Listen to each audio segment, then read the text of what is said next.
Karong adlaw mao'y ikaunom nga misa de Gallo ug kaganinang buntag gihisgutan mao ang ebanghelyo kabahin sa pagduaw ni Santa Maria ngadto kang Santa Isabel.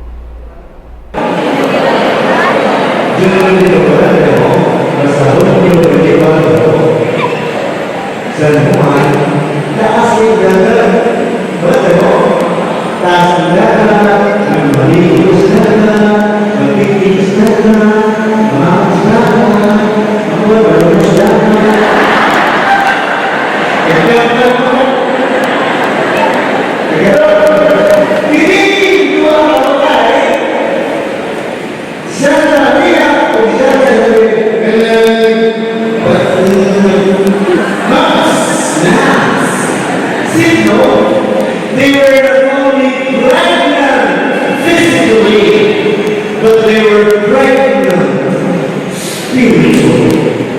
Iyaw si Maria sa iyang akto, gitawag niya na magpaplo siya sa lanasa si Santa Isabel. Si Isabel